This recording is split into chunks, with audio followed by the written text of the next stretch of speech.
Hello and welcome, I'm Arumba, thank you for joining me. This is Arumba's Adjustments number 2. So again, this is just a series of ideas and thoughts that I've had over the last few months of playing Europa Universalis IV. Things that I think could be changed or adjusted to make the game better. So without further ado, in no particular order, let's go through some of the changes. Adjustment number 1. So one of the things that I think is really useful to know when you're at war with another country is not only how many troops they have, but also what their current available manpower reserve is. And usually what I'll do is I'll go to the ledger, go to the army screen, sort by manpower, look for the country, and depending on which country they are, you might have to sort alphabetically. There's no way to filter this list from the ledger. But what would make the thing and everything about it so much simpler is if in the war screen, instead of just showing war exhaustion and stability being a questionable value to know in the screen, manpower, I think, should be listed here, because you can see the total number of troops. You can mouse over the army right here and see which country is providing this many infantry, this many cavalry, etc. It would be incredibly useful if in this column you could have France manpower, and you could see how much manpower they have. So not only would you be able to see at a glance how much enthusiasm they have and what their war exhaustion is, but you could also see how close they are to really being on their last leg and knowing when someone's ready to peace out. I feel like that would be a very easy thing to add in, and it would be tremendously useful compared to having to use the ledger for this information. So that is adjustment number 1. Adjustment number 2. So there are so many good alerts in this game that really let you know what's going on with your country and when you can take decisions or when you need to make something happen, but there are a few that I think are missing. Most notably, you should have a pop-up. There should be an alert for when you have too many generals. This usually happens when you are at, say, 2 out of 2, but then your power projection slips below 25, and all of a sudden you are at 2 out of 1. There is no indicator anywhere in the game aside from right here, and if you are just happening to hover over your monarch point generation, you can see it here, but there should be an alert that says you have too many generals, you are losing points. Along that same line, there's a number of other pop-ups we should have as well. Monarch points being capped. When that happens, there's just a slight green text, and it'll say like 999 or 1199, depending on which tech group you are. What I would propose is that if you're within 50 of the cap, there should be a pop-up, an alert that says you are nearing the cap, so that you have 2 visual indicators. Because honestly, I can't tell you how many times I've let my points get up there, and the slight change in color, it does not catch your eye. It should have a major alert pop-up, I think.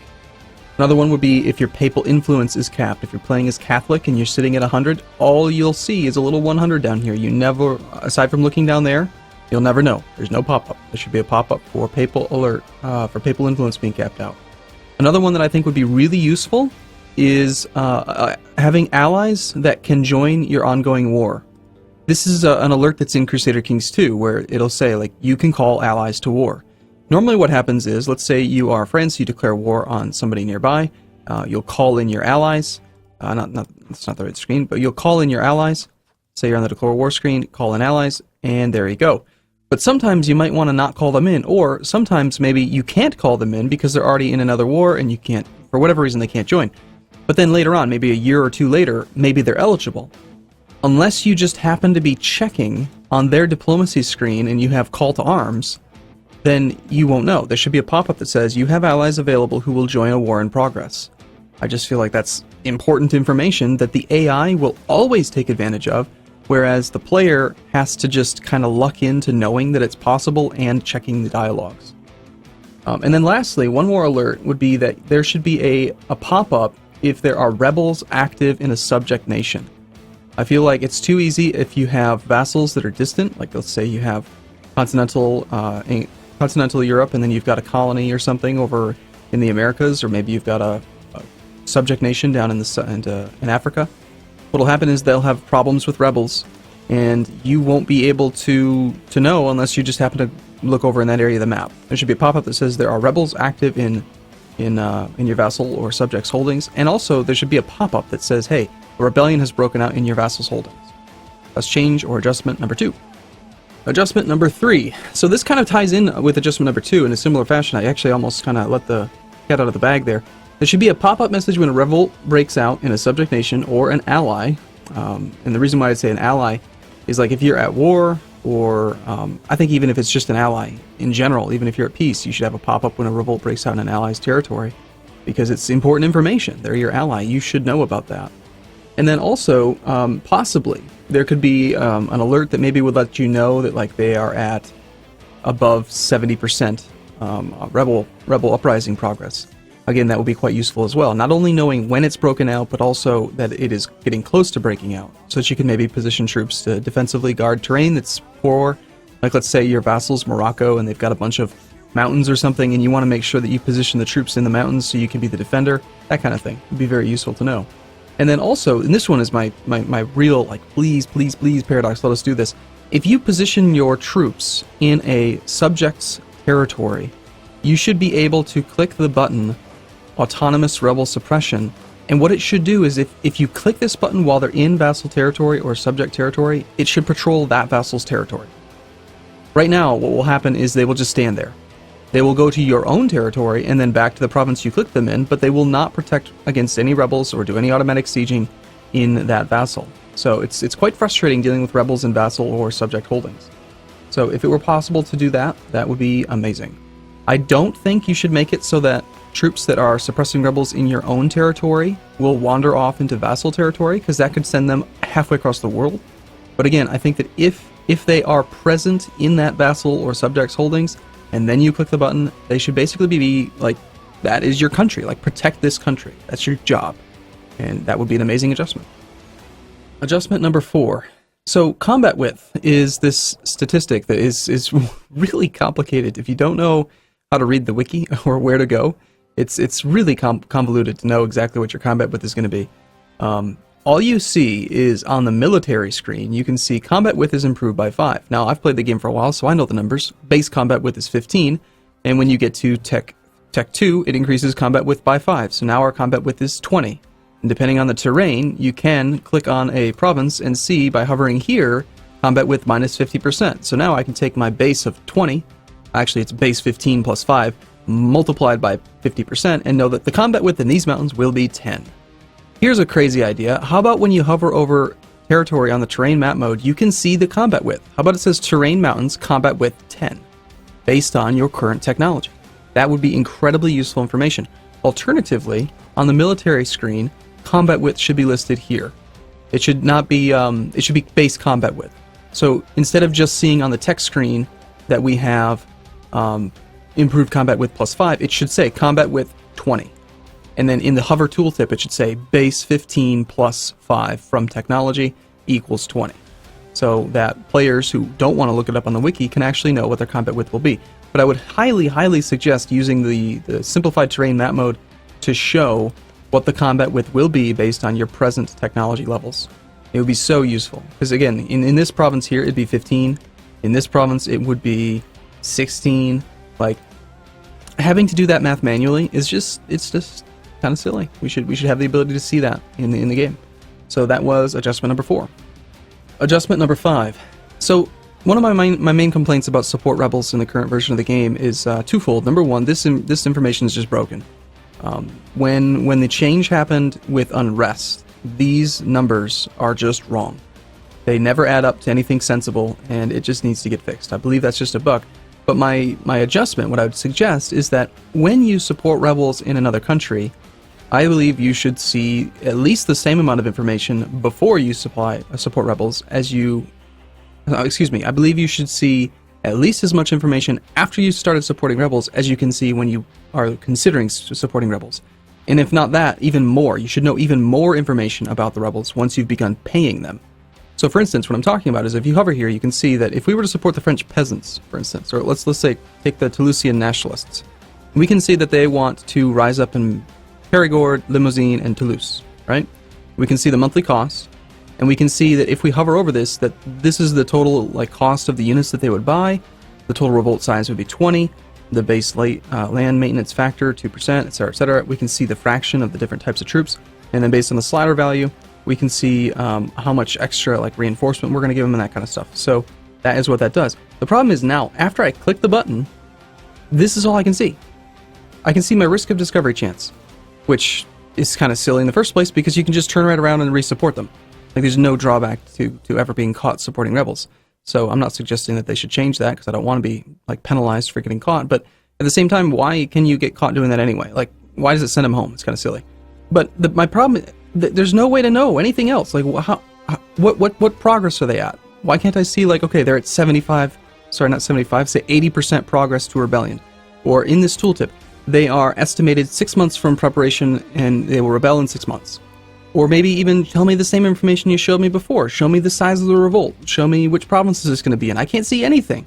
The only way for me to know what's going on with the Toulousian nationalists is to stop supporting rebels, go back, wait a month, click support rebels, and then click on it, and now I can see, okay, these were the provinces again, this is the size of the revolt.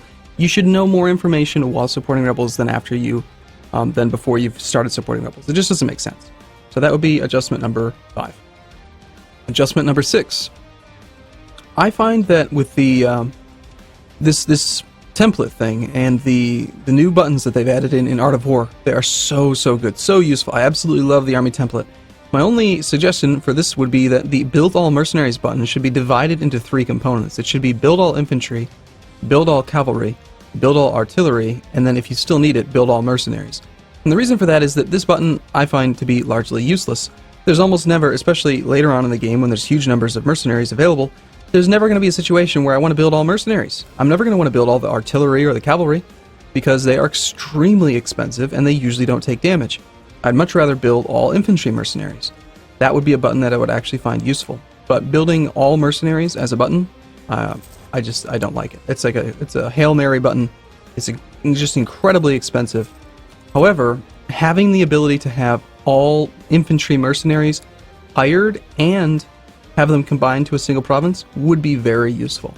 So that would be my suggestion. That's adjustment number 6.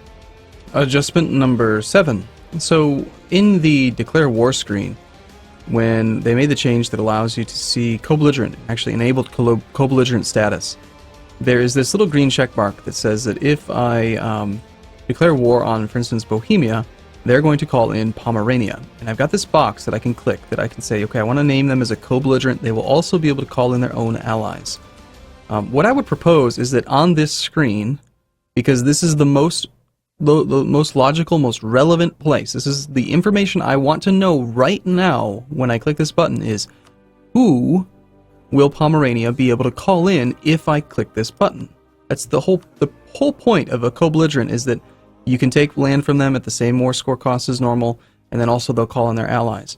So what I would propose is that if you hover over this green, or you hover over this right here where it says the enemy ally Pomerania will not be considered a co-belligerent in this war, they will not be able to call in their own allies, but it will be twice as expensive. If I click it, it should say the enemy ally Pomerania will now be considered co-belligerent. They will be able to call in their own allies.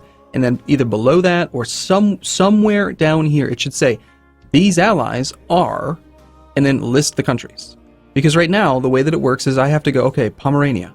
Let's go find Pomerania. Click on their flag. I gotta, okay, let's look at them. Okay, their allies are Bohemia and East Frisia. Okay, Bohemia is the one I was going to declare on, so they don't count. But East Frisia, that one, I don't believe they were involved in the war, so yeah, they'd probably call in East Frisia. Okay, got it. Now I have to remember, I have to mentally check that off in my mind and say, okay, if I declare war on Pomerania, East Frisia is going to join. It doesn't change here. It doesn't say that now they're going to join. That would even possibly be better. If I click this, it should say they are allied with Lithuania, Pomerania. Pomerania will call in East Frisia.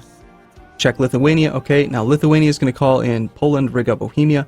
Bohemia is the one I'm declaring on, so it would say Lithuania is going to call in Riga and the other one, Poland. It should tell you on this screen what doing this button does. That would be the adjustment that I'd like to see. So that is adjustment number 7. Adjustment number 8. This is one that I'm very excited about. I think the implementation should be possible. I'm really hopeful. I'm really hopeful. Crossing my fingers out right now. I'm crossing both fingers on both hands. Well, I have more than 4 fingers, but you understand what I mean. So what I want to call this, or what I would call it, is probably like auto siege mode. When you have an army selected, I know there's all kinds of buttons here already. We've got, force march, enable autonomous suppression, etc., etc. What I'd like to see is either a checkbox that you can turn on, or some sort of a keyboard shortcut that you could use to enable on an army while you're telling it to move around. But you could call it auto siege mode. And what it would do is, like, let's say we've got this army here. Let's say I select the army, and just pretend for a second that there's an auto siege button. I click the auto siege button. What that should do is it should say that this army will complete sieges before initiating move commands. So let's say I have that button checked, and then I command it to move to Perigord. Instead of automatically going to Perigord, because it's got auto siege enabled, it's going to finish the siege and then go to Perigord. So let's say again, I've got the army selected. I enable auto siege mode, and I say go here, then go here, then go here, then go back to capital. What that command should say is finish this siege, then go up to Normandy and siege it, then go to Caen and seize it, and then go to Ile-de-France. And the reason why this would be incredibly useful, especially in multiplayer, which seems to be the best way to get things implemented, is because if you don't have the ability to pause the game, managing sieges is tedious. If you are playing at speed 2 or 3 in multiplayer, it's very easy as a player to say, okay, I'm Castile, I need to siege all these things, I want to reduce my attrition, I don't want to leave my armies in some country that has full defensive ideas, so after the sieges are complete, I want them to retreat. But because we're playing along at that certain speed and we don't have the ability to pause it, our armies are going to take unnecessary attrition. When all we're really trying to do is give the command, hey, go siege that and then come home. Which in real life, if you want to relate it to real life, how difficult would it be for me to say to my general, hey, I want you to go siege these 3 provinces, and then when you're done, come back home. That's a completely reasonable command. There's no reason why I couldn't say that in real life. So I feel like that would be the best adjustment that you could really add to the game. It's one of the ones that I'm the most excited about. I really hope that something like that can be implemented. And the reason why I think it should be possible to be implemented is that it's basically already in the game with Enable Autonomous Rebel Suppression. The army will go from whatever province it's in to an enemy province, finish a siege, come back to the original province. It's sort of similar to what I'm suggesting. So I hope that that is something we can see implemented sometime in the near future. That is adjustment number 8. Adjustment number 9. So in the ledger, I use the ledger for quite a bit of building buildings these days. What I would suggest or hope for is that right now, if we're looking at, like, say, trade buildings, we've got is core. Why do we have that? That doesn't make any difference at all when it comes to trade. What's the purpose of having this value here? Tax, it's probably a little bit more arguably useful. The trade good, definitely important information to have. The religion, don't really know why that's on the trade tab. But what I'm asking for, what I would like to see is, especially on the trade tab for this example, is which trade node is it in? So that if I'm going to build my buildings from the ledger, I can click, okay, so pretend like this one here is religion. Instead of religion, say it's trade node. Sort by trade node, and let's say that I am trying to really up my trade power in the Bordeaux node, for instance. Then I can sort by trade node, find the Bordeaux node, build all of the available trade buildings in the Bordeaux node. And that's just because in the late game, it's easier to build from the ledger than it is to use the build interface. And it's also kind of frustrating when you're trying to build from the build interface. Let's just say we have some money, and we want to build, 10. That should work. Doesn't it work? We'll just do it this way. Alright, did that actually unlock a building? It did. Okay, so let's say we're trying to build, right. I want to build in the Bordeaux trade node, right? So in order to do that, I've got to enable the trade mode, which changes the map mode from what I was clicking on. But now, as soon as I click, it's going to go back to this one. So I've got to, like, okay, trade node. All right, there's the Bordeaux node. Click, click, click. Back, click. Where's, okay, any other buildings that I can build in that node? Can you see how that's a little bit tedious? And when I use the word tedious, I don't mean to say like it's bad or anything. I'm just saying that it's not ideal. Whereas if I wanted to build from the trade thing here, if it actually had a way to sort by trade node, I could just say, okay, yeah, build a marketplace there, and that's the end of the Bordeaux trade node. So I'd just like to see some improvement to the ability to build from ledger. And some of the information on those pages should be checked to make sure that it's relevant to the screen you're looking at. Just at a glance, if we look at, like, the Navy, again, why core? What does core have to do with Navy? Army has got manpower, so, like, that makes sense. Why is revolt risk here? What does revolt risk have to do? Well, I'm okay, never mind. Maybe. But building the army buildings doesn't reduce revolt risk. So I don't understand why it's there. And what's interesting is that this one's showing negative revolt risk, which is one of the things that I've requested in the previous adjustments was that on autonomy that this shows the actual negative number, but in this ledger it's actually showing negative. I don't understand. It's so confusing. But anyway, that is adjustment number 9. So, adjustment number 10. So, a while back, the fine fellows over at Paradox made it so that when you are on the building screen, you cannot click on armies, which was incredibly good. Look at this. I can't select an army while I'm on the building screen. I love that change. That was so, so good. However, they missed just a couple little things. For some reason, even though you can't click on armies, you can click on trade nodes. Please remove that. If you happen to be playing a country that has an inland trade node, happens to me all the time, you're trying to build troops in a province, and you end up clicking on this little tiny trade node box of things, and then you end up going to the trade node. So you get out of the building screen. Likewise, another area that hasn't been implemented at all, let's get our diplomat back so we can actually do this. If you are on the peace deal screen, the last thing that I want is the ability to click on either trade nodes or armies. I want to only be able to click on provinces, because that is what I'm trying to do. So on the peace deal screen, it should have the same implementation as the building screen, where you cannot click on things that aren't relevant to that screen. So only provinces, no trade zones, no trade posts, no nothing. Just provinces. Please, please, please. That's adjustment number 10. Adjustment number 11. So in a recent patch, they enabled the autonomous or automatic fleet transportation. A super, super good change. I really like it. Makes islands much less of a hassle to deal with. But there's a couple quirks to it that I think it could maybe be modified slightly. So one of the things that I'm really thankful for is that when you use autonomous transportation, like watch this, I can take an army that's on the mainland of Europe and say, go here. Would you like to use it to automatically transport the army? Absolutely. Alright, so now this army is going to automatically go and do the hostile invasion of Cornwall. From here onto Cornwall automatically. Super good. However, if I try to do that manually, let's say I click the A button and I attach them to this navy. Now, if I try to click on Cornwall, I can't tell them to go from here and then do the hostile invasion of Cornwall? Why not? If I can use the automatic fleet transportation, I should be able to just take this army and click on a Cornwall. And then the ships should go to the sea zone nearby and invade Cornwall. Like, why can't I do that? So I would ask for some changes there. Make it so I can automatically do that. The way that it is right now, you've got to go to the channel, wait for the navy to get to the channel, and then when it's in the channel, you can initiate the hostile invasion of Cornwall. It should just function the exact same way as the autonomous fleet transportation thing. It should just say that, okay, if I'm going to do that, I can just go. I don't understand why you can't. Along those same lines, talking about the autonomous fleet transportation thing, and this is really important. It takes like what, it takes a month to do a hostile invasion. It takes 5 days to do a neutral or friendly invasion or landing, and it usually takes like 2 to 5 days or something like that for boats to move in and out of port. But for some reason, the autonomous fleet transportation feature, what it does is instead of landing in a port, it will always stay in a sea zone. So what you'll end up having is a transport fleet just sitting in the channel. And once it's done with its job, it'll just stay in the channel.